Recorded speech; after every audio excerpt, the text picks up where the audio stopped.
yang bisa saya sampaikan di sini adalah bahwa anak itu mampu menyerap informasi dari luar itu dengan cepat seperti itu, dan bukan berarti ketika mereka diam atau tidak merespon itu mereka tidak paham gitu ya. Bahkan anak yang belum bisa berbicara terkadang juga sudah mampu melihat ekspresi emosi ketika ada suara atau emosi negatif, emosi marah yang keluar seperti itu. Nah, yang bisa kita lakukan adalah yang pertama, sebisa mungkin jika dimungkinkan kita memberikan edukasi juga kepada lingkungan sekitar bahwa hal-hal tersebut memang tidak baik apabila didengar oleh anak. Namun apabila memang kita tidak bisa memberikan batasan tersebut kepada lingkungan sekitar, yang bisa kita lakukan sebagai orang tua adalah kita perlu memberikan edukasi kepada anak bahwa kita gaungkan secara berulang-ulang bahwa mereka adalah anak yang hebat, anak yang berani, anak yang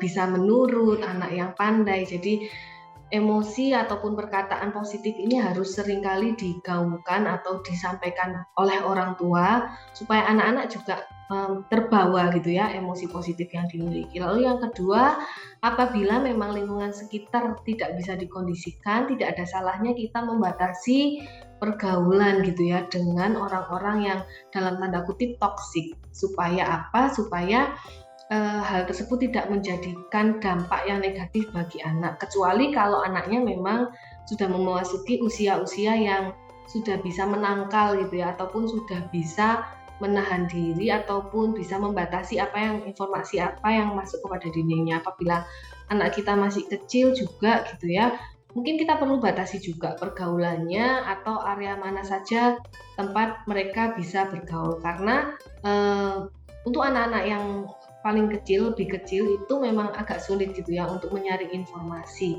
Apabila diteruskan secara berulang dan tidak ada batasan dari kita orang tua, maka bisa jadi pola pemikiran negatif itu bisa membentuk dalam kerangka pikir mereka dan mereka jadi terbiasa akan hal-hal yang negatif seperti itu.